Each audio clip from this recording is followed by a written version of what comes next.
আল্লাহর নবী বললেন ওই সাপের একটা কামড়ে এত বড় যন্ত্রণা হবে, এত বড় কঠিন হবে, এত বড় ভয়াবহ হবে, 40 বছর পর্যন্ত শরীরের মধ্যে বিষের ক্রিয়া চলতে থাকবে। নবী বললেন কতদিন কামড়াবে সেটাও কোরআনে আল্লাহ বলে দিলেন, তারুজুল মালাইকাতু ওয়ার রূহু ইলাইহি ফি ইয়াওমিন কানা মিকদারুহু 50 আলফ সানা। দুনিয়ার 50,000 বছর এক জায়গা করলে যত বড় হবে, হাসরের একটা দিন তত বড়। দুনিয়ার 50,000 বছর এক জায়গা করলে যত বড়, হাসরের একটা দিন হবে তত বড়।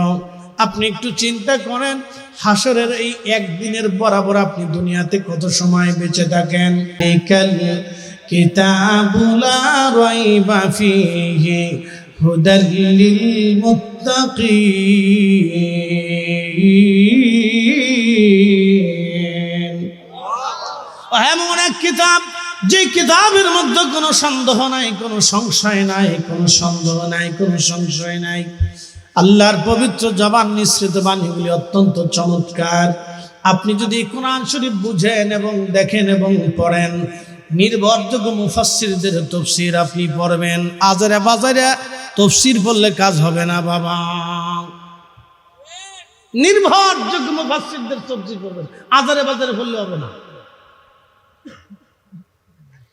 প্রশ্ন রাখবেন ফরিদী হুজুর, নির্ভরযোগ্য কানা? ইমাম ইবনে কাসির, ইমাম সুয়ুতি, ইমাম আবু হাতিম, ইমাম তবারি, আল্লামা ইমাম আলুসি আল বাগদাদি আল হানাফি, মোল্লা আলী কারি মক্কি, বিশ্ববিখ্যাত ইমাম যারা ছিলেন তাদের তাফসীরের মধ্যে কোনো ভুল ছিল না। তাদের ব্যাখ্যা অত্যন্ত চমৎকার করে তারা ব্যাখ্যা করেছেন। রাসূলের সুন্নাহ এবং হাদিস দিয়া, উলামা ইকরামের মতামত দিয়ে তারা ব্যাখ্যা করেছেন। তাদের ব্যাখ্যার উপরে পৃথিবীতে শ্রেষ্ঠ ব্যাখ্যা কারো নাই। আর কোরআনের সবচেয়ে বড় মুফাসসির যিনি, তিনি রাইসুল মুফাসসিরিন হযরত আব্দুল্লাহ ইবনে আব্বাস রাদিয়াল্লাহু আনহু যখন কোন তাফসীরের ব্যাখ্যা করেছেন, কোরআনের ব্যাখ্যা করেছেন, এই ব্যাখ্যার পরে পৃথিবীতে আর কারো ব্যাখ্যার প্রয়োজন হয় না। একসাথে বলবেন আল্লাহু আকবার। প্রিয় উপস্থিতি,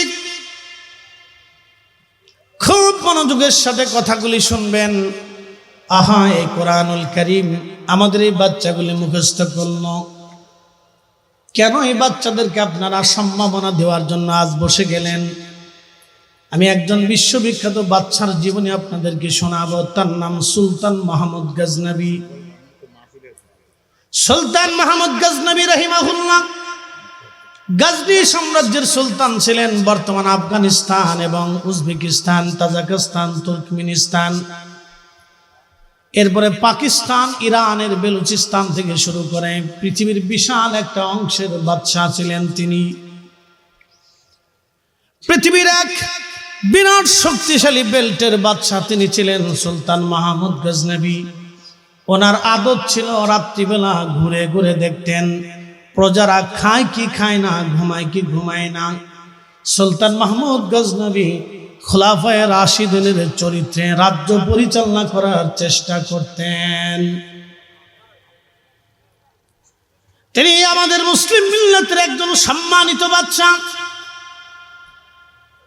সুলতান মাহমুদ গজনবী রাহিমাহুল্লাহ তিনি রাতের আধারে স্বর্ণের প্রদীপ হাতে নিয়ে বের হয়ে গেলেন ছদ্মবেশে। ঘুরতে ঘুরতে তিনি একটা বাজারে চলে গেলেন। বাজারে যাওয়ার পরে সুলতান মাহমুদ দেখলেন একটা ছেলে দোকানদারের প্রদীপের পাশে বসে বসে বসে বসে কিতাব পড়তেছে। ওই ছেলেটা যখন কিতাব পড়ে, সুলতান মাহমুদ গজনবী জিজ্ঞেস করলেন, বেটা তুমি যে দোকানদারের প্রদীপের আলো হাওলাত করে কিতাব পড়তেছ, তোমার কি কোনো প্রদীপ নাই? ছেলেটা জবাব দিল, আমি এতিম মাদ্রাসায় পড়াশোনা করি, প্রদীপ কেনার মতো কোনো পয়সা করি আমার হাতে নাই।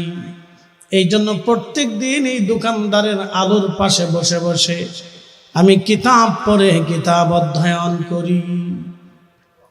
সুলতান মাহমুদ গজনবী দোকানের সামনে ছেলেটার সামনে দাঁড়ায় দাঁড়ায় চিন্তা করলেন, হায় রব, আমার হাতের মধ্যে স্বর্ণের প্রদীপ, আমার ঘরের মধ্যে স্বর্ণের প্রদীপ, আমার রাজপ্রাসাদের স্বর্ণের প্রদীপ, আর একটা তলবে আলে মাস প্রদীপবিহীন দোকানের প্রদীপের আলো হাওলাত করে কিতাব পড়ে কিয়ামতের ময়দানে রসুলের দরবারে যদি নবী জিজ্ঞেস করে বসে, সুলতান মাহমুদ, আমার একজন তলাবা হাদিস অন্বেষণ করতে যাইয়া, কিতাব পড়তে যাইয়া অন্যের প্রদীপের আলো হাওলাত করেছিল, সুলতান মাহমুদ তুমি সুলতান থাকা অবস্থায় কি ব্যবস্থা নিয়েছিলাম? আমি সেই দিন রসুলের দরবারে কি জবাব দিব? আমি সেই দিন সুলতান মাহমুদ গজনবী দাঁড়ায় দাঁড়ায় চিন্তা করলেন, হ্যাঁ রব, আমি কি জবাব দিব আমার রসুলের দরবারে দাঁড়িয়ে? যদি রসুল আমাকে জিজ্ঞেস করেন আমি কি উত্তর দিব? সুলতান মাহমুদ গজনবী হাতের মধ্যে যে স্বর্ণের প্রদীপটা ছিল, স্বর্ণের প্রদীপটায় বাচ্চাদেরকে দিয়ে দিলেন। বাচ্চাটাকে দিয়ে বললেন, বেটা, তোমাকে আমি একটা স্বর্ণের প্রদীপ দিলাম, এই প্রদীপ জ্বালায় কালকে থেকে কিতাব পড়বা। এই প্রদীপটা দান করার পরে সুলতান মাহমুদ গজনবী রাহিমাহুল্লাহ চলে গেলেন, রাজপ্রাসাদে ঘুমিয়ে আছেন। স্বপ্ন দেখতেছে রাহমাতুল লিল আলামিন সুলতান মাহমুদের রুমে, তার প্রাসাদে, তার বিশ্রামাগারে, তার বেডরুমে, সুলতান মাহমুদের বেডরুমে আল্লাহর হাবিব প্যারা মেহবুব নবী তশরিফ এনেছেন। একবার জোরে বলা যাবে কি মারহাবা?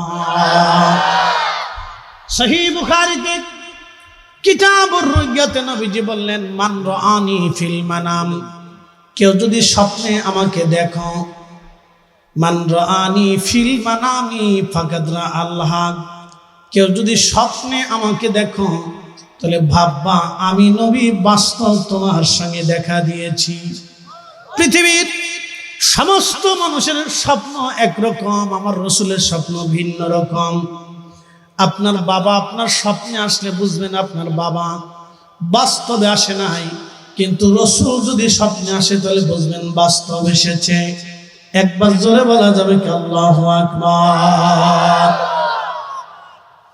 এর অর্থ হচ্ছে কি, আপনাদেরকে এই হাদিস থেকে একটা মাসালা বুঝিয়ে দিয়ে যাব। 1450 বছর ধরে রসুল স্বপ্ন দেখেন উসমান গনি জিন্নুরাইন শহীদ হয়ে যাবেন। তিনি যেই দিন তিনি শহীদ হবেন, মসজিদের ভিতরেই বিদ্রোহীরা, দুর্বৃত্তরা তাকে শহীদ করেছিল। উসমান গনি জিন্নুরাইন রাদিয়াল্লাহু তাআলা আনহু তিনি কোরআন শরীফ পড়তেছিলেন ফজরের পরে। কোরআন শরীফ পড়তে পড়তে মসজিদে তিনি হেলান দিয়ে ঘুমিয়ে পড়লেন। স্বপ্নের ঘরে দেখতেছেন রাহমাতুল লিল আলামিন আসছে। নবীজি উসমানকে ডেকে বলেন, উসমান কেমন আছো? বলে, ইয়া রাসূলুল্লাহ, দুনিয়ার জঞ্জাল আর ভালো লাগে না। উসমান, তুমি কি দুনিয়াতে থাকবা না চলে আসবা? উসমান গনি জবাব দিলেন, ইয়া রাসূলুল্লাহ, দুনিয়াতে আর আমার এই জঞ্জাল ভালো লাগে না, থাকতে মন চায় না। নবী বলেন, উসমান তাহলে তুমি চলে আসো, তুমি তো রোজা আছো, আজকে তুমি শহীদ হয়ে যাবা। উসমান, আমরা দুইজন জান্নাতে তোমাকে নিয়ে আমি সন্ধ্যাবেলা ইফতার করব, একসাথে বলেন আল্লাহু আকবার। সুলতান মাহমুদ গজনবী রাহমাতুল্লাহ আলাইহি রাত্রিবেলা ঘুমায়। আল্লাহর নবী স্বপ্নে এসে বললেন, সুলতান, তুমি আজকে একজন তলাবাকে সম্মান করেছ, সুলতান একজন তলাবাকে ইজ্জত দিয়েছ। সুলতান মাহমুদ গজনবী, আমি রাসূল তোমাকে একটা সুসংবাদ দেওয়ার জন্য আসলাম। তুমি আজকে একজন আমার তলাবাকে সম্মান করেছ। সুলতান, তুমি তাকে সম্মান করো নাই, মূলত তুমি আমি রাসূলকে সম্মান করেছ। ও সুলতান, আমি রাসূল দোয়া করে দিয়ে গেলাম, আল্লাহ দুনিয়া এবং আখিরাতে তোমাকে সম্মানিত করবে। একবার জোরে বলা যাবে কি সুবহানাল্লাহ? এই জন্য মাদ্রাসায় মক্তবে কোরআনের হাফেজ তলবে ইলম যারা কোরআন শিক্ষা করে, ইলম শিক্ষা করে, আপনি যদি তাদেরকে সম্মান করেন, মূলত এই সম্মানটা তাদের স্থানে থাকে না, সম্মানটা আল্লাহ রসুল পর্যন্ত চলে যায়। সারা পৃথিবীতে যত মসজিদ আছে সব মসজিদের মূল হচ্ছে কাবা। আল্লাহ কোরআনে বললেন, ইন্না আউয়ালা বাইতিন উদিয়া লিন-নাসি লাল্লাযী বিবাক্কাতা মুবারাকান হুদাল লিল আলামিন। রব্বুল আলামিন বললেন, হে আমার হাবিব, আমি প্রথম যেই ঘর বানিয়েছি ঘরের নাম বাক্কা। প্রথম যে ঘরটা বানাইলাম বাক্কা। বন্ধু আমার, খুব আপনি জানিয়ে দেন, এই পাক্কা ঘরকে কেন্দ্র করে আমি তামাম পৃথিবীর মানুষদেরকে আমি আল্লাহ হেদায়েত করব এই বাক্কা দিয়ে। এই বাক্কা শরীফকে কেন্দ্র করে সারা পৃথিবীতে অসংখ্য মসজিদ নির্মাণ হলো। আপনার বাড়ির মসজিদকে সম্মান করা মূলত কাবাকে সম্মান করা। আপনার বাড়ির মসজিদ নির্মাণ করা মূলত কাবা নির্মাণ করা। আপনার বাড়ির মসজিদকে ঝাড়ু দেওয়া মূলত পরিষ্কার করা, মূলত কাবাকে পরিষ্কার করা। এই জন্য আপনারা যারা এলাকাবাসী আছেন, খালি শুধু ইমাম খাদেমের দিকে তাকায় থাকবেন না, নিজেরাও আল্লাহর ঘর মসজিদ পরিষ্কার করে দেবেন, নিজেরা পরিষ্কার করবেন। অনেকে ইমাম মুসল্লি ইমাম খাদেমকে ধমক দেয়, ইমাম খাদেমকে ধমক দেয়, হুজুর আপনি এটা করেন নাই কেন? খোঁজ নিয়ে দেখেন সে মসজিদে মাসে বেতন দেয় 50 টাকা 100 টাকা। আপনাদের এলাকার মসজিদে ইমাম সাহেবের বেতন 6000 7000 8000, একবারে বেশি হলে 10 থেকে 12, অথবা বেশি ভালো হইলে 15,000। একটা বিড়ির দাম 10 টাকা, একজন বিড়ি খায় প্রত্যেক দিন 10টা, তাহলে একজন বিড়ির পিছনে খরচা করে প্রত্যেক দিন 100 টাকা, মাসে চলে গেল 3000 টাকা। এই দেশের বহু মানুষের বিড়ির পিছনে খরচা হয় মাসে 3000, আর একজন ইমামের বেতন মাত্র 6000। বরিচাংবাসী, আমি কোরআন শরীফ থেকে প্রথমত কিছু আয়াত তেলাওয়াত করেছিলাম, সেদিকে চলে যায়। আল্লাহ বলেন, আল্লাযীনা ইউমিনুনা বিল গায়ব। সফল কাম দুনিয়াতে কারা হবে? ও বাবাজি মনোযোগ দেন, আপনারা সবাই সফল কাম হতে চান। কেউ ব্যবসায় সফল কাম হতে চান, কেউ বিদেশ যাত্রায় সফল কাম হতে চান, কেউ লেখাপড়ায় সফল কাম হতে চান, কেউ দুনিয়াতে সুন্দরী বউ বিয়ে করে সফল কাম হতে চান, কেউ খেলাধুলায় প্রতিযোগিতায় সফল কাম হতে চান। পৃথিবীর প্রত্যেকটা মানুষ সফল কাম হতে চায়, সাকসেস হতে চায়, কৃতকার্য হতে চায়। একজন নারীও সফল কাম হতে চায়, ভালো একটা পুরুষ বিয়ে করে সুন্দর একটা সংসারে নিয়ে সে সফল কাম হতে চায়। একটা মা সন্তানকে উত্তম লেখাপড়া দিয়ে প্রতিষ্ঠিত করে মা সফল কাম হতে চায়। একটা বাবা সফল কাম হওয়ার জন্য সারা জীবন ঘানে খেটে, একেবারে গরু যেইভাবে খাটে একটা বাবা সেইভাবে সংসারে খাটে। রাতের শীত দেখে না, গরমের গ্রীষ্ম দেখে না, আকাশের বৃষ্টি দেখে না, সূর্যের আলো দেখে না। একটা বাবা পরিশ্রম করে, আপনাদের এখানে বন্যা হয়েছিল, এই শঙ্কুচাইল পার হওয়ার পরে আমি বন্যায় এখানে এসেছিলাম ত্রাণের জন্য। সেই সময় দেখেছিলাম পুরুষ মানুষ সংসারের জন্য কেমন কষ্ট করে। বন্ধু আমার, খুব মনোযোগ দেবেন, কথাগুলি শুনবেন। বাবাজি আমার, সবাই সফল কাম হতে চায়, কিন্তু আমার রব জানাই দিলেন দুনিয়াতে কারা সফল কাম হবেন। 1 নম্বরে আল্লাযীনা ইউমিনুনা বিল গায়ব। যারা গায়েবের উপরে ঈমান আনে তারা সফল কাম হবে। গায়েবের উপর ঈমান কি? এক আল্লাহতে বিশ্বাসী হওয়া, এক আল্লাহতে বিশ্বাসী হওয়া, এক আল্লাহতে বিশ্বাসী হওয়া, এটার নাম গায়েবের উপরে ঈমান আনা। এক আল্লাহতে বিশ্বাসী। আমাদের দেশের যারা সনাতনী আছে তারা মনে করে আমাদের বিদ্যার দেবতা আলাদা, তারা মনে করে আমাদের নিরাপত্তার দেবতা আলাদা, তারা মনে করে আমাদের খাবারের দেবতা আলাদা। তাই জন্য তারা সরস্বতীর পূজা করে, গণেশের পূজা করে, কার্তিকের পূজা করে, শিবের পূজা করে, মনসার পূজা করে, লক্ষ্মীর পূজা করে, কালীর পূজা করে, দুর্গার পূজা করে। ভারতের এক এক প্রদেশে এক এক রকম পূজার ভিন্নতা ভিন্ন রকম।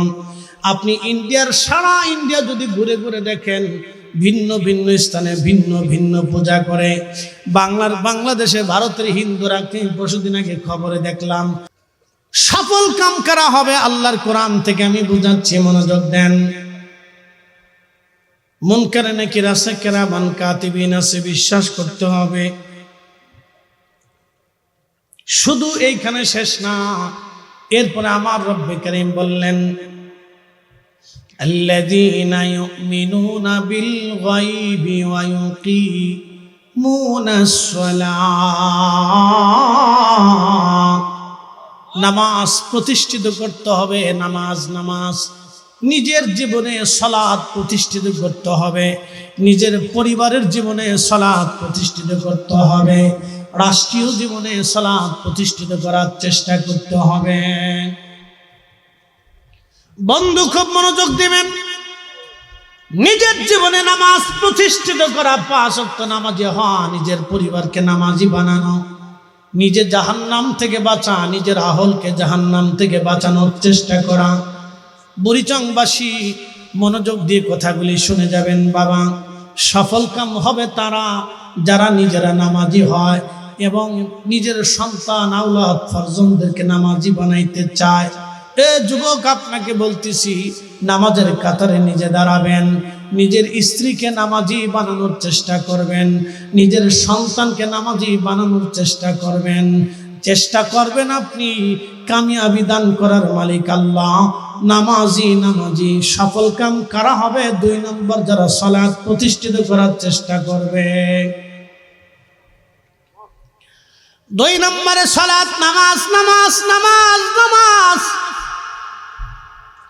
3 নম্বরে রব্বুল আলামিন বললেন, ওয়ায়ুকিমুনাস সালাতা ওয়া মিম্মা রাযাকনাহুম ইউনফিকুন। যারা নিজেদের মালগুলি, অর্থগুলিকে আল্লাহর পথে খরচা করে, আল্লাহর পথে ব্যয় করে, আল্লাহর পথে ব্যয় করে, তারা সফল কাম। যারা নিজেদের অর্থগুলি আল্লাহর পথে ব্যয় করে, আল্লাহ রাস্তায় নিজেদের অর্থগুলি খরচা করে, তারা সফল কাম। প্রিয় মুসলমান, কুরআনুল কারীমের অপরায়তে রব্বুল আলামিন আমাদেরকে বললেন, ওয়া আনফিকু মিম্মা রাযাকনাকুম মিন ক্বাবলি আইয়াতিয়া আহাদাকুমুল মাউত। হে বান্দা, তোমার রিজিক থেকে তুমি আল্লাহর পথে ব্যয় করো, সম্পদ ব্যয় করো। তোমার মরণ আসার আগে, তোমার মৃত্যু আসার আগে তুমি আল্লাহ রাস্তায় তোমার রিজিকগুলি তুমি ব্যয় করো। হে বান্দা, তোমার মরণ আসার আগে তুমি তোমার রিজিক আল্লাহর পথে ব্যয় করো। বন্ধু, যারা অবৈধভাবে অন্যায়ভাবে সম্পদ রুজি করে, কিয়ামতের ময়দানে তাদের হালত কি হবে? আল্লাহর নবী বললেন, আমার উম্মতেরা শোনো, এই সম্পদগুলিকে আল্লাহ একটা সর্পের আকৃতি দিয়া কিয়ামতের ময়দানে মেহশরের মাঠের এক পাশে আল্লাহ তাদের জায়গা বরাদ্দ করে দেবে। বিরাট বড় হাসরের মাঠে এক পাশে তাদের জায়গা বরাদ্দ হবে। কিয়ামতের ময়দানে তাদেরকে এক পাশে সাপ তাদেরকে ওই কামড়াইতে থাকবে। ওই সর্পটা তার শরীরের মধ্যে পেঁচাইয়া আল্লাহর বান্দার মুখের মধ্যে কামড়ায় কামড়ায় বারবার গোশতগুলি টেনে টেনে নিয়ে যাবে। আবার গোশত হবে, আবার কামড়াবে, আবার গোশত হবে, আবার কামড়াবে, আবার গোশত হবে, আবার কামড়াবে, আবার গোশত হবে, আবার কামড়াবে।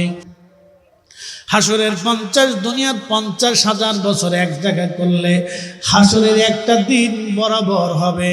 আপনি চিন্তা করেন, হাসরের দিন অনুযায়ী আপনি দুনিয়াতে কত সময় বেঁচে থাকেন। 50,000 বছরকে যদি আপনার 60 বছর দিয়ে আপনি ভাগ দিয়ে দেখেন, তাহলে হাসরের কয়েক মিনিট মাত্র আপনি দুনিয়াতে বেঁচে থাকেন। 8 মিনিট হতে পারে অথবা এর চাইতে বেশি কম হতে পারে। হাসরে কতটুকুন একদিনের পরিমাণ আপনি সামান্য সময় দুনিয়াতে বেঁচে থাকেন।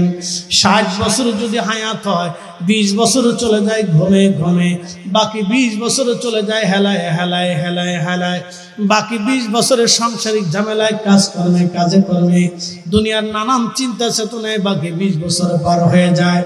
মাত্র সামান্য সময় আপনি পৃথিবীতে বেঁচে থাকেন, সামান্য সময় আপনি দুনিয়াতে বেঁচে থাকেন, সামান্য সময় আপনি আল্লাহর ইবাদত করে থাকেন।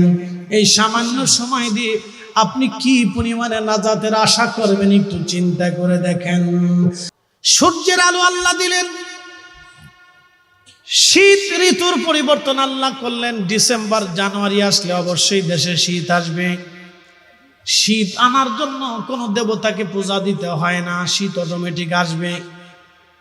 বৃষ্টি বর্ষাকালে বৃষ্টি আসবে, বর্ষাকালে বৃষ্টি আনার জন্য কোনো দেবতাকে পূজা দিতে হয় না, অবশ্যই বৃষ্টি আসবেই। গরমের দিনে গরম পড়বে, গরম পড়ানোর জন্য কোনো দেবতাকে পূজা দিতে হয় না, গরম আসবেই। আচ্ছা বলেন, শীত গ্রীষ্ম বর্ষা শীত শরৎ হেমন্ত এই ঋতুর পরিবর্তন কি আমাদের আইনে না আল্লাহর আইনে? আল্লাহর আইনে সব কিছুর পরিবর্তন আল্লাহর আইনে, আল্লাহর বিধানে সব পরিবর্তন হলো। আমাদের হাতের মধ্যে কিছু নাই। আপনার নিজের জীবনের বয়সটা আপনার হাতের মধ্যে নেই, এটাও আল্লাহর আইনে। আপনি বালক ছোট্টকালে শিশুকালে মায়ের কোলে একরকম, মা থেকে আপনি যখন কৈশোরে গেলেন আর একরকম, বালকে ভিন্ন রকম, যুবকে অন্যরকম, বৃদ্ধ গেলে তখন চেহারা চামড়া গুছিয়ে গেল। আপনি হাজার খাবার খেয়ে ব্যায়াম করে আপনি শরীরের ফিটনেস ধরে রাখতে পারেন না, এই কারণে এই স্বাস্থ্য আপনার হাতের মধ্যে নেই, এটা আল্লাহর আইনে চলতেছে। তাহলে বোঝা গেল আমরা আল্লাহর কাছে দুর্বল, আল্লাহর কাছে অসহায়। এই জন্য আল্লাহ বললেন, আল্লাহুস সামাদু লাম ইয়ালিদ ওয়া লাম ইউলাদ। আমি আল্লাহ কারো মুখাপেক্ষী না, সব সৃষ্টিগুলি আমি আল্লাহর মুখাপেক্ষী।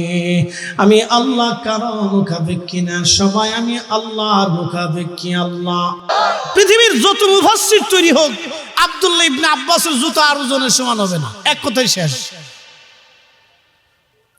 পৃথিবীর যত মুফাসসির পৃথিবীতে জন্ম নিক, আব্দুল্লাহ ইবনে আব্বাস রাদিয়াল্লাহু আনহুমার কাছে কিচ্ছু না, সে কিচ্ছু না, সে কিচ্ছু না।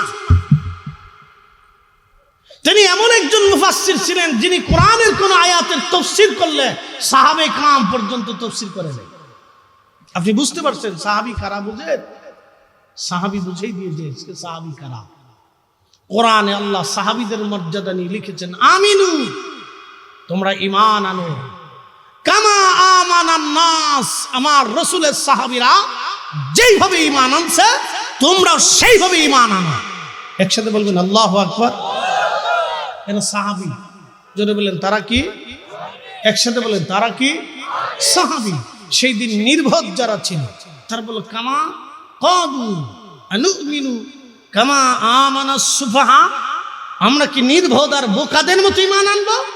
সেই দিন তারা হযরত বেলালকে বোকা মনে করলো, খাব্বাবকে বোকা মনে করলো, সুমাইয়া রাদিয়াল্লাহু আনহাকে বোকা মনে করলো, হযরত ইয়াসার রাদিয়াল্লাহু আনহুকে বোকা মনে করলো, হযরতে জুলাইবিবকে বোকা মনে করলো, আবু হুরায়রাকে বোকা মনে করলো, আব্দুল্লাহ জিলবাজাদাইনকে বোকা মনে করলো, আবু বকরকে বোকা মনে করলো, ওমর, উসমান, আলী, তালহা, জুবাইর, আব্দুর রহমান ইবনে সাদ বিন আবু ওয়াক্কাস, সাইদ ইবনে জুবাইর, আবু উবাইদ ইবনে জাররাহ, গরীব গরীব সাহাবী সেই সময় কালেমা পড়েছিল, তাদেরকে বোকা মনে করলো।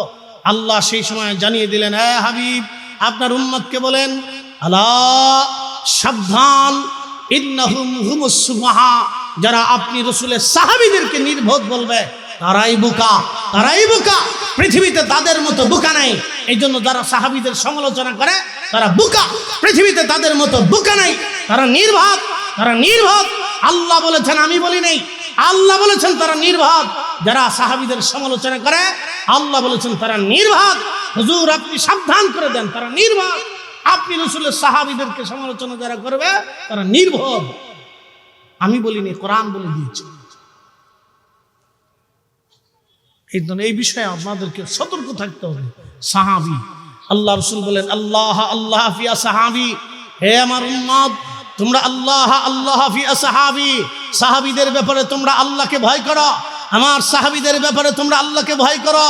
লা তাত্তাখিযুহুম গারাদাম মিন বাদি, আমার ইন্তেকালের পরে আমার কোন সাহাবীর সমালোচনা করবে না, আমার কোন সাহাবীর ত্রুটি বের করবে না, আমার কোন সাহাবী সম্পর্কে বাজে মন্তব্য করবে না, আমার কোন সাহাবী সম্পর্কে তাদের ভুল ত্রুটি বের করে অন্বেষণ করে তাদের মন্দ বলবে না।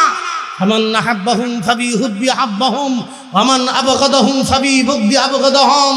হে আমার উম্মত তোমরা শুনে রাখো, আমার কোন সাহাবীকে ভালোবাসলে আমাকে ভালোবাসা হবে, আমার কোন সাহাবীকে গালি দিলে আমাকে গালি দেওয়া হবে। একসাথে বলা যাবে না আল্লাহু আকবার?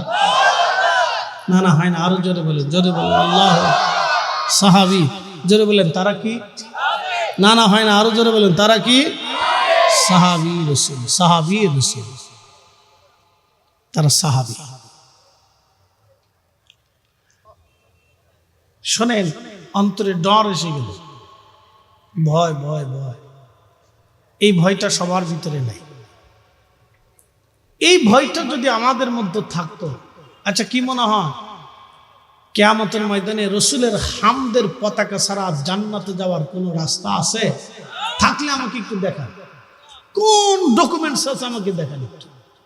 পৃথিবীর কোন রসুল করিমের কোন হাদিস গ্রন্থের ভিতরে, কোন হাদিসের পেনা পৃষ্ঠার ভিতরে আছে আমাকে একটু দেখান যে আপনি রসুল করিমের হামদের সুপারিশের পতাকার মাধ্যম ব্যতীত, রসুল ব্যতীত আপনি জান্নাতে যাবেন, আমাকে দেখাই দিতে হবে।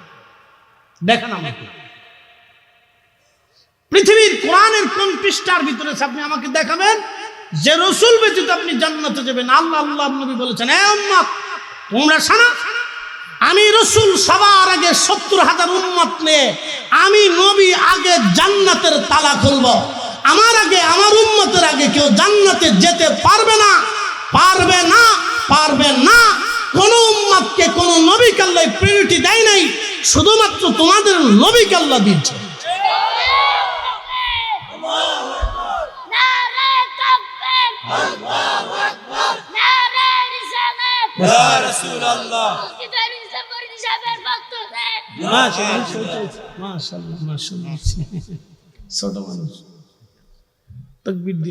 আল্লাহ রসুলের মাধ্যম ছাড়া কেউ জান্নাতে যাওয়ার কোন রাস্তা নাই, সোজা মাপ, একবারে সোজা হিসাব। এই জন্য পৃথিবীর যত বুজুর্গ ছিলেন সবাই রসুলকে খুশি করার চেষ্টা করতেন। যদি হুজুর কোন দলিলে? কোরআনের দলিলে, আমাদের দলিল নেই, কোরআনের দলিলে আল্লাহ ওয়াজ করে দিলেন। চূড়ান্ত ভাবে আল্লাহ ফয়সালা দিয়ে দিচ্ছেন। ফয়সালা আল্লাহর, আমাদের না, চূড়ান্ত ফয়সালা আল্লাহ। قل إن كنتم تحبون الله فاتبعوني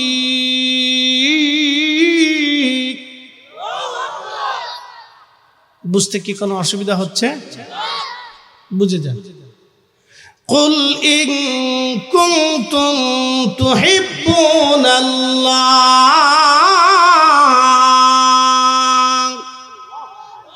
হুজুর আপনি বলে দেন আমাকে কেউ যদি চূড়ান্ত ভাবে ভালোবাসতে চায়, কাকে? আল্লাহকে। একসাথে বলেন কাকে? আল্লাহর ভালোবাসা ছাড়া জান্নাতে যাবার কোনো সুযোগ আছে? ক্ষমার কোনো রাস্তা আছে? আল্লাহ আপনাকে সূত্র দিয়ে দিলেন, হুজুর আপনি বলে দেন কেউ যদি আমাকে ভালোবাসতেই চায়, কেউ যদি বলে আমি রাব্বে কারিমকে ভালোবাসি, কেউ যদি বলতে চায় এবং প্রমাণ করতে চায় যে হুজুর আমি আল্লাহকে ভালোবাসে, তাহলে আপনি তাকে বলুন ফাত্তাবিউনি। সে চূড়ান্ত ভাবে আপনি রসুলকে মেনে নিতেই হবে।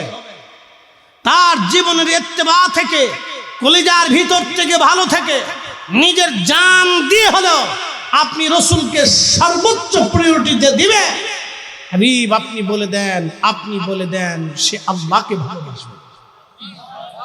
একসাথে হবে না? জোরে বলবেন সুবহানাল্লাহ। ফয়সালা আমাদের না আল্লাহ? যদি বলেন যে আমি আল্লাহকে ভালোবাসি, আপনার জীবনের সবকিছু আল্লাহর জন্য, তাহলে আপনাকে রসুল প্রায়োরিটি দিতে হবে, নতুবা ভিন্ন কোনো রাস্তা আল্লাহ রেখে দেয় না, কোনো রাস্তা রাখে না। আপনি দেখান কোরআনের কোন আয়াতে আর ভিন্ন রাস্তা দেখাইছে, আমাকে দেখাই দিবেন। ভিন্ন কোনো সূত্র আল্লাহ দেয় নাই, ভিন্ন কোনো রাস্তা দেয় নাই। আপনার জীবনের সব কিছু থেকে প্রায়োরিটি আল্লাহর নবীকে দিতেই হবে, সব কিছু থেকে রসুলকে প্রাধান্য দিতেই হবে। আপনাকে রসুল প্রাধান্য দিতেই হবে, তাতে ইত্তেবা দিয়ে হোক, জীবন দিয়ে হোক, কলিজার ভিতর থেকেই হোক, যেইভাবে হোক আপনাকে রসুল প্রাধান্য দিতেই হবে। আল্লাহ বলে দিলেন, হাবিব আপনাকে প্রাধান্য দিতেই হবে, যে আপনাকে প্রাধান্য দিবে ইউহিব্বুকুমুল্লাহ, আমি আল্লাহ ওয়াদা করলাম আমি তাকে ভালোবাসব। একসাথে বলেন আল্লাহু আকবার। সূত্র কি আমাদের না আল্লাহ? এখন মানা না মানা আপনাদের দায়িত্ব। পৃথিবীর সবাই আল্লাহ মানে তা বিষয় না, পৃথিবীর সবাই দিন মানে তা বিষয় না। বাংলাদেশের কোটি কোটি মানুষ দিন মানে না। যদি বিশ্বাস না করেন, ঢাকা শহরে কনসার্ট হলো, ঢাকা স্টেডিয়াম মাঠে, আপনি দেখেছেন যে এদেশের কত নারী বেহায়া, গুলশান, বনানী, ঢাকা শহর থেকে বড় বড় ফ্ল্যাট আর বিল্ডিং থেকে বড় বড় হায়ার এডুকেটেড পার্সন, ধনী আদর দুলালিরা জিন্সের প্যান্ট পরে বাপ রে বাপ শ্বাস গায়ে দিয়ে লক্ষ লক্ষ যুবকের ভিড়ে চলে আসলো গান শোনার জন্য পাকিস্তানি এক শিল্পী। ইস, আরে আপনি নাউজুবিল্লাহ বলতেছেন, কুমিল্লাতে একটা কনসার্ট দিয়ে দেখেন, তারপরে বলবেন যে আউজুবিল্লাহ, যে কুমিল্লাতে এত বেহায়া নারী আছে আগে জানতাম না। আপনি দিয়ে দেখেন একটা, আপনি কুমিল্লাতে একটা দিয়ে দেখার পরেই বুঝবেন যে কুমিল্লার ঘর থেকে কত নারী যুবতী কনসার্টে দেয় গান শোনার জন্য। আপনি দেখবেন, দিয়ে দেখেন,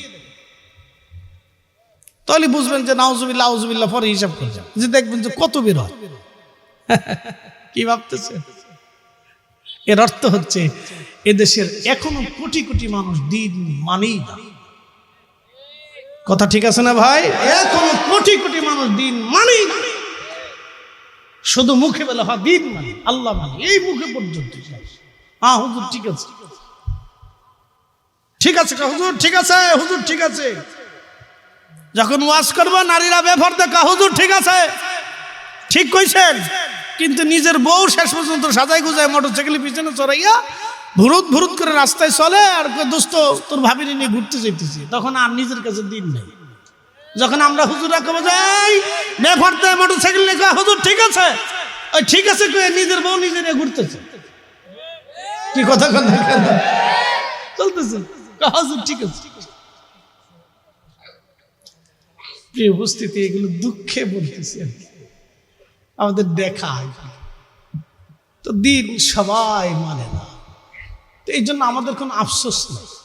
বলে হুজুর কেন আফসোস নাই? কবরে আপনার জন্য আমি জিজ্ঞাসিত হব না, আমার জন্য আপনি জিজ্ঞাসিত হবেন না।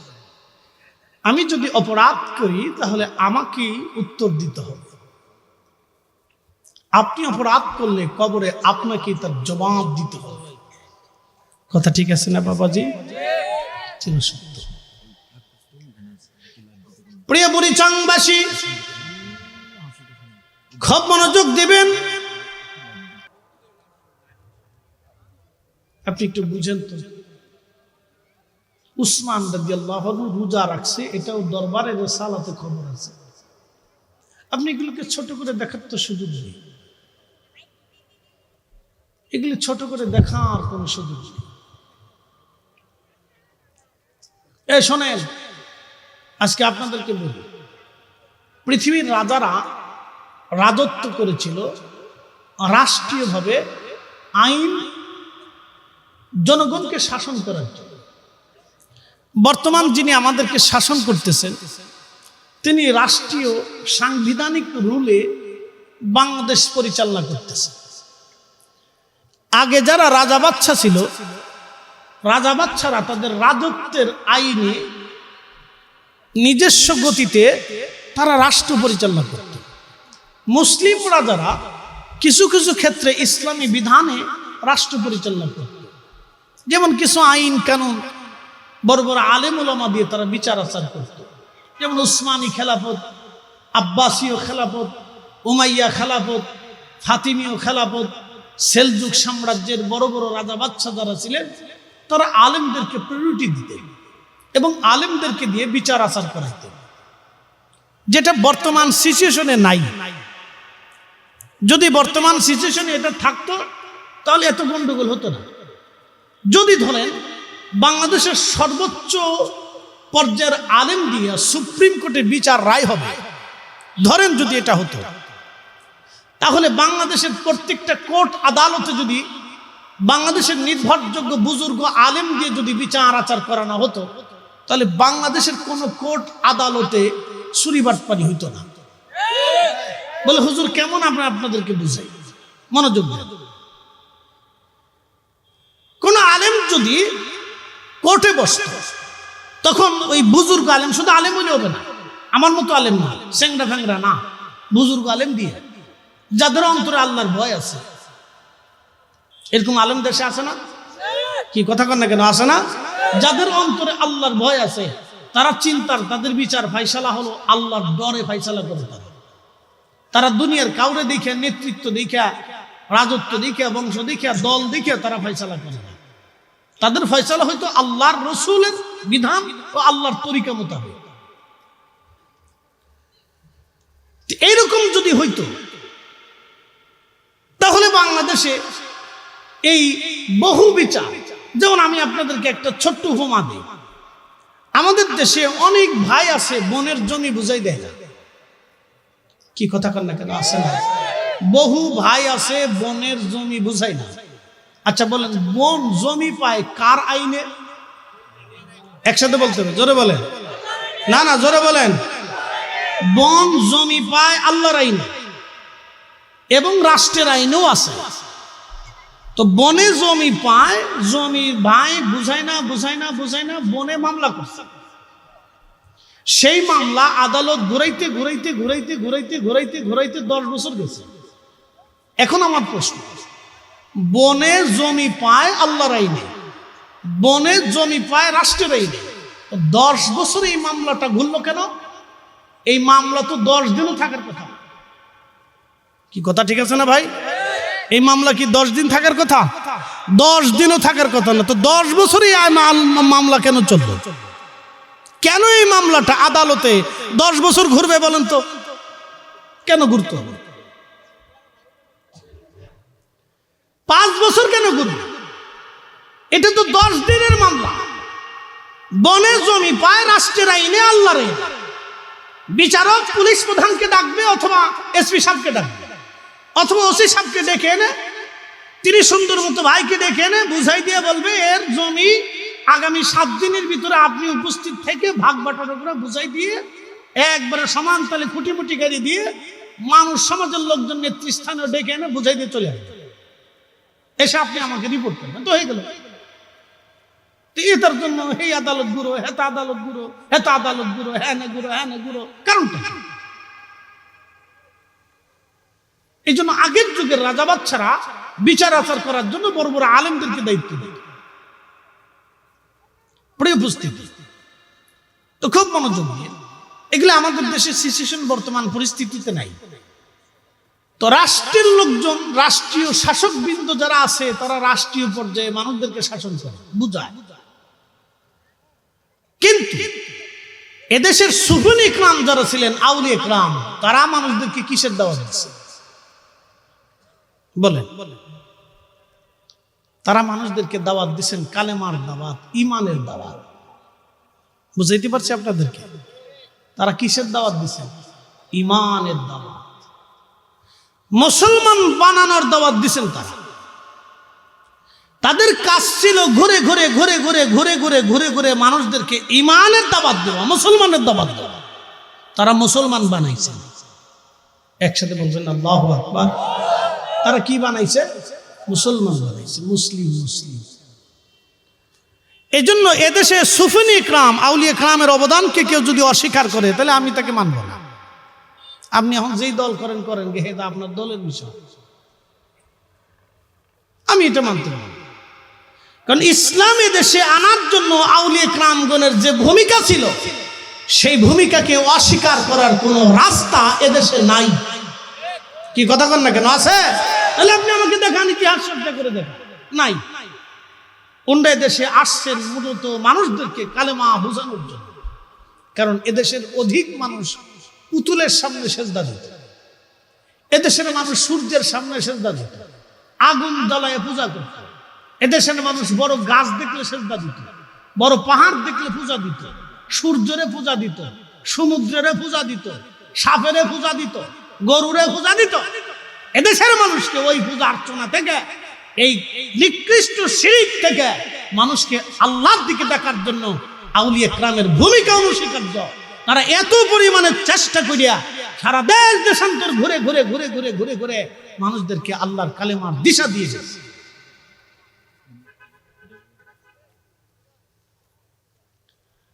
প্রিয় উপস্থিতি, আপনাদের পরিসংখ্যান দেয় ইমাম সাহেবদের সাথে এদেশের মানুষ কেমনে জুলুম করে খালি দেখেন। এটা একটা নীরব জুলুম, নীরব জুলুম। বলে হুজুর কেমন? হ্যাঁ বলতেছি, এটা নীরব জুলুম। একটা বিড়ির দাম 10 টাকা, তুমি মরে বেহেশত চাইতেছে মসজিদের বেতন না দিয়ে, 6 মাস বাকি রাখছে, কই দিবানি দিবানি কই একবারে 6 মাস পর্যন্ত দেয় না। ভাই আপনাদেরকে আজকে বলি, এদেশে 30,000 প্রতিমা হয়েছিল পূজার সময়, 30,000 প্রতিমা বানিয়েছে হিন্দুরা। বাংলাদেশে কত পার্সেন্ট হিন্দু আছে? শতকরা 15 জন, ধরে না 15 জন নাই, আমি 10 জনই ধরলাম। তো শতকরা 10 জন হিন্দু এদেশে আছে, প্রতিমা হলো 30,000। আমি বলতেছি না যে হিন্দুত্ববাদ এদেশে প্রতিষ্ঠিত হচ্ছে, ওগুলো আমরা গণনার বাইরে রাখতেছি। খুব মনোযোগ দেন, 30,000 প্রতিমা হল। টাকা কোথায় পাইছে? মুসলমানরা টাকা দিছে, তারা টাকা দিছে, তারা পূজা অর্চনা করছে, তারাই টাকা দিচ্ছে। এখন যে সনাতনীরা টাকা দিয়ে 30,000 প্রতিমা বানাইয়া পূজা অর্চনা করলো, পূজা অর্চনা করার পরে তারা কি করলো? এরপরে তাদের যে দেবতা মা দুর্গা, তারা যেটা বিশ্বাস করে, এটাকে নিয়ে পুকুরে ফেলে দিল, অথবা নদীতে ফেলে দিল, বা সাগরে ফেলে দিল। এতদিন সাজায় গুজায় পূজা অর্চনা করে সেজদা টেজদা দিয়ে তারপরে তারা পানির মধ্যে ফেলে দিল। 30,000 প্রতিমা বানাইয়া তারা পূজা করলো, লক্ষ লক্ষ কোটি কোটি টাকা তারা তাদের ধর্মের জন্য খরচা করবে। আমরা মুসলমানরা মসজিদে টাকা দিতে গেলে চিরা টাকা এখনো দেয়। কি কথা ঠিক আছে না ভাই? আমি ভুটান গেছি, ভুটান। তো ভুটানে যাওয়ার পরে ভুটানের জাতীয় বৌদ্ধ মন্দির দেখার জন্য চিন্তা করলাম যে বৌদ্ধ মন্দিরটা দেখে আসি। তা আমি বৌদ্ধ মন্দির দেখার জন্য যখন ঢুকছি, স্বর্ণ দিয়ে মন্দিরটা বানানো, বাহ্যিক দৃষ্টিতে সুন্দর বলতেই হয় আর কি। তো যাই হোক, ঢুকার পরে দেখি বৌদ্ধরা ত্রিপিটক পাঠ করতেছে, সিরিয়াল ধরে বসে, একজনে বাঁশি বাজায়, একজন ত্রিপিটক পাঠ করে। তো বৌদ্ধ ভিক্ষু, যে অরিজিনাল বড় ভিক্ষু, সে এই আগরবাতি দিয়ে ধোঁয়া টোয়া দিয়ে আর কি বৌদ্ধের সামনে কি কি করতেছে, এটা তাদের ধর্মের বিষয়। তা আমি ফাঁকরি ফুকরি বাজার বিগাই দিয়ে ঢুকছি। ঢোকার পরে হাতে আমার বুড়া আঙ্গুল দেখা, কয় ওয়েলকাম। তা আমি চিন্তা করলাম, তা আমার বুড়াটা দেখাইছে আর জোয়ানটা দেখাই তো লাভ নেই, আমি তো বুড়াটা দেখাই দিলাম, যে ঠিক আছে ওয়েলকাম, বালা। তা আমি ঘুরে ঘুরে দেখলাম, দেখার পরে তাদের স্ট্রাকচার মন্দিরে, তো ঘুরে ঘুরে আমি দেখলাম, যে চিন্তা করলাম, হায় রব, মানুষ তার নিজস্ব ধর্মের জন্য স্বর্ণ দিয়ে মন্দির বানাইয়া কত সুন্দর করে সাজাইছে। আর আমাদের দেশে আমরা মুসলমানরা মসজিদ মাদ্রাসার জন্য টাকা কালেকশন করতে গেলে আমরা বুবা বানায় ফেলে দেয়, গান শেষ করে ফেলে দেয়। ভাই দেন, আব্বা দেন, খালু দেন, মামা দেন, বুবা দেন, মা রে, শাশি রে, সোনা রে, বুবা রে, খালু রে, কত ফামড়ে ফুমড়ে দিয়ে, না রে, তকবির টকবির দিয়ে, সিললেন টিললেন দিয়ে, ফাম পট্টি দিয়ে, বেহেশত 14টা দিয়ে, একবার 14 গোষ্ঠী জান্নাতে ফাটাই দিয়ে তারপরে টাকা নিতে হয়। কি কথা কন না কেন? তার আগে দিবার চাই না। কথা কি দিয়ে শোনেন, এই কষ্টে পড়ে কথা বলতেছি। আচ্ছা বলেন তো, আমরা যদি 1 টাকা আল্লাহর পথে ব্যয় করি, 1টা টাকা কি নষ্ট হবে? বসুন্ধরার মালিক মরে গেছে, 80,000 কোটি টাকার সম্পদ রাখছিল সে। আমার এক তথ্য জানা মতে, সঠিক মিথ্যা আমি জানি না, ধরেন এরকম 50,000 কোটি ডলার, 50,000 কোটি টাকা 1,000 টাকার বান্ডিল করে বস্তা ভরে দিলে আপনারা যারা আছেন এখানকার মানুষ নিয়ে সারতে পারবেন না, এত টাকা। প্রত্যেক দিন যদি সে চিন্তা করতো আমি একটা হাতি জবাই করে খাবো, পারতো, কিন্তু খাইতে পারবে না, জবাই দিতে পারতো, আর এত টাকা, টাকা শেষ হয়ে যাবে। সে যদি চিন্তা করে আমি একটা প্রত্যেক দিন হরিণ জবাই করে খাবো, তাও পারতো। বলেন খাইতে পারছে? কষ্ট হইতেছে নি আপনাদের? খাইতে পারছে? আল্লাহর সিদ্ধান্তের বাহিরে আপনি 1 ঢোক চা বেশি খেতে পারবেন? একটা ভাতের দানা বেশি খেতে পারবেন? যদি বিশ্বাস করে থাকেন তো মানুষ সুদ খাইতে। আপনি আল্লাহর সিদ্ধান্তের বাহিরে একটা ভাতের দানা বেশি খাওয়ার সুযোগ কোনো মানুষের নাই। যদি মানুষ এই বিশ্বাস করে যে রবের প্রতি আমার এই বিশ্বাস আছে, তাহলে মানুষ সুদ খায় কেন, ঘুষ খায় কেন? মানুষ বুঝে না নিজেও যে আমি কি লেগে খাই, সে খাইতে পারবে না। ব্যাংকে 1,000 কোটি টাকা থাকবে, খেতে পারবে না। ফয়সালা কার? আল্লাহর ফয়সালা। وترزق من تشاء بغير حساب।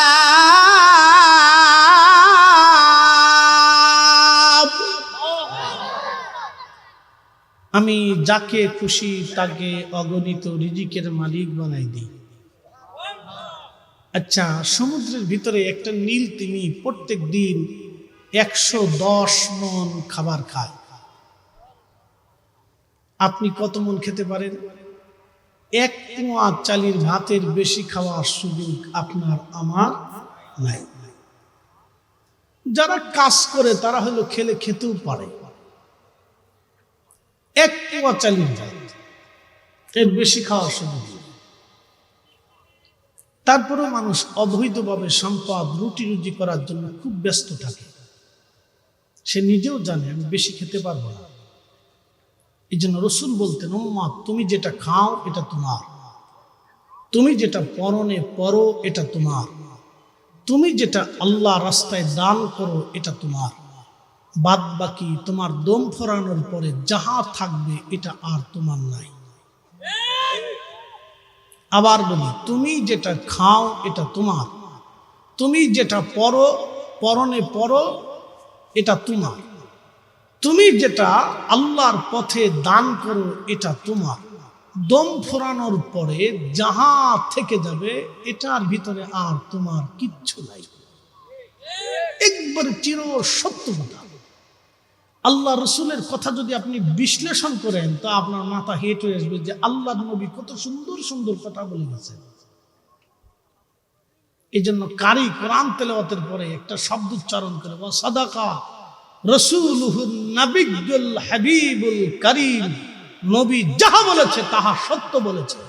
রাসূলের কথা একটাও মিথ্যা না, তিনি যা বলেছে তাই ঠিক। আল্লাহ নবী যাহা বলেছে তাহা ঠিক, একটা শব্দ মিথ্যা হবে না।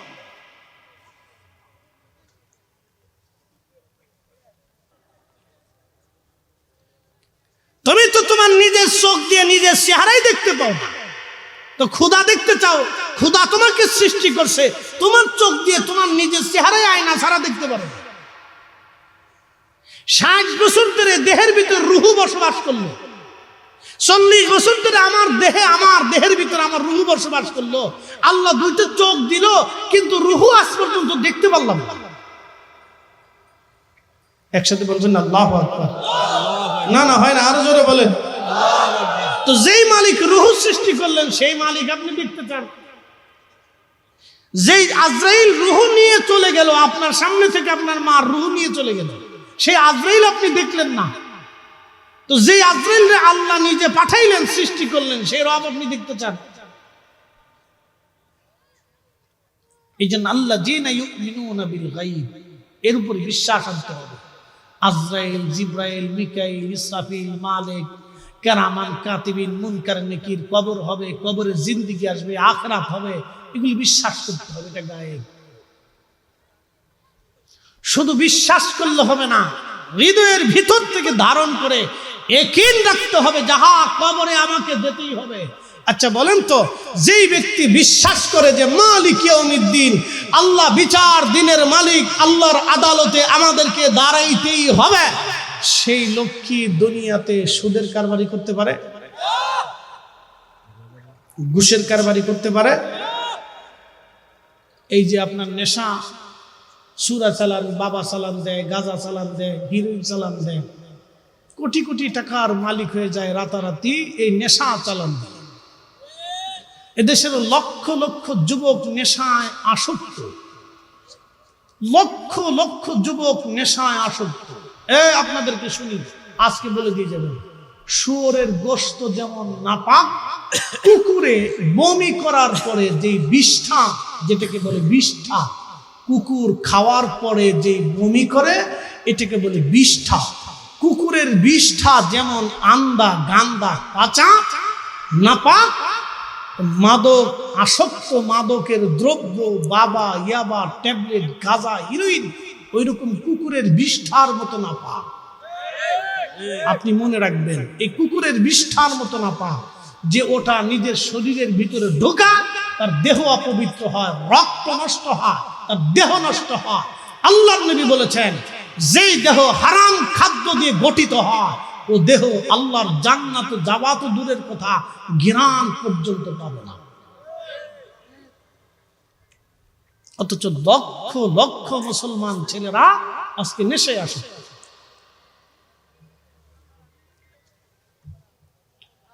প্রিয় বুড়িচাংবাসী, জিন্দেগি তোর যাইরে ফাঁকি দিয়া রে সোনার আদম, জিন্দেগি তোর যাই ফাঁকি দিয়া। ও আদম রে,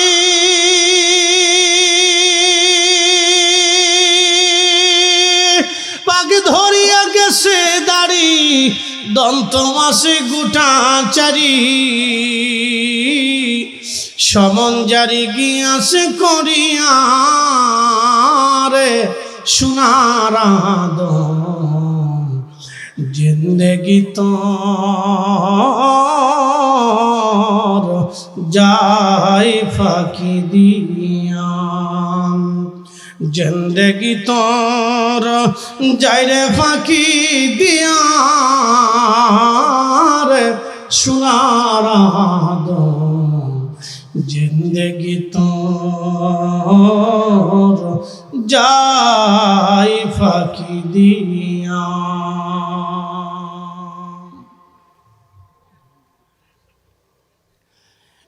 বুড়িচাংবাসী,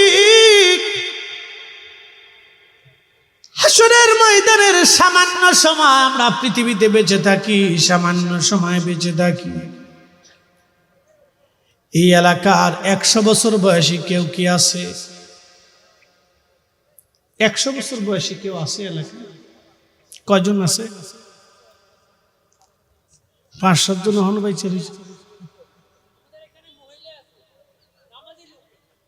100 বছর, মাশাআল্লাহ। মহিলা বলে 100 বছর বয়সী আছে, একসাথে বলেন না মারহাবা।